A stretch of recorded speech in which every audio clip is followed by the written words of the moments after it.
உங்களுடைய இந்த பொன்னான நேரத்துக்காக நன்றி. நம்ம இன்றைக்கி பார்க்க போகிறது ஒரு சூப்பரான ஹெல்த்தியான ஸ்நாக் ரெசிபி தான் பார்க்க போகிறோம். ஸ்வீட் பொட்டேட்டோ கொழுக்கட்டை தான் பார்க்க போகிறோம். வாங்க எப்படி செய்கிறதுன்னு பார்க்கலாம். நான் இன்றைக்கி ஒரு பெரிய சைஸ் ஸ்வீட் பொட்டேட்டோ இந்த மாதிரி 3ஆக கட் பண்ணி வேக வச்சுருக்கேன். தோலெல்லாம் நீக்கிட்டு இந்த மாதிரி மசிச்சு எடுத்துக்கலாம். இது கூட 1 கப் அரிசி மாவு சேர்த்துட்டு 3 ஸ்பூன் நான் நாட்டு சர்க்கரை சேர்த்துருக்கேன். நீங்கள் வெள்ளை சர்க்கரை வேணாலும் ஆட் பண்ணிக்கலாம். கொஞ்சம் கொஞ்சமாக தண்ணி விட்டு சப்பாத்தி மாவு மாதிரி நல்லா பிசைஞ்சு எடுத்துக்கலாம். பிசைஞ்சாச்சு. இது ஒரு ஓரமாக வச்சிடலாம்.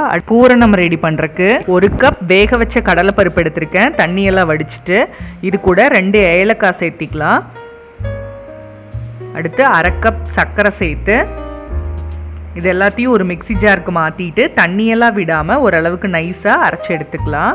இங்கே பாருங்கள், இந்த அளவுக்கு அரைச்சி எடுத்தாச்சு. அடுத்து நம்ம பிசைஞ்சு வச்சுருக்கிற மாவுலேருந்து ஒரு சின்ன உருண்டையாக எடுத்து உருட்டி இதை இந்த மாதிரி தட்டி எடுத்துக்கலாம். உள்ளங்கையில் லைட்டாக எண்ணெய் தடவிட்டு இந்த மாதிரி தட்டி எடுத்துக்கலாம்.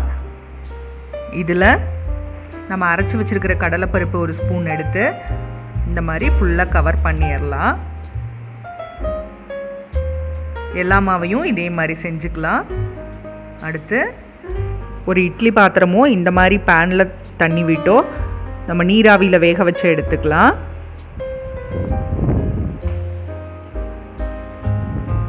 இது பார்த்திங்கன்னா ஒரு 10 நிமிஷம்தான் ஆகும் வேகிறதுக்கு. 10 நிமிஷம் கழித்து ஓப்பன் பண்ணி பார்த்தோம்னா நல்லா வெந்திருக்கும். ஸ்டவ் ஆஃப் பண்ணி நம்ம வெளியே எடுத்துடலாம். இப்போ பார்த்திங்கன்னா நம்மளோட சுவையான ஸ்வீட் பொட்டேட்டோ கொழுக்கட்டை ரெடி ஆயிடுச்சு. நீங்களும் வீட்டில் ட்ரை பண்ணி பாருங்கள். அறுசுவைகளும் சங்கமிக்கட்டும் அனைவரது இல்லங்களிலும்.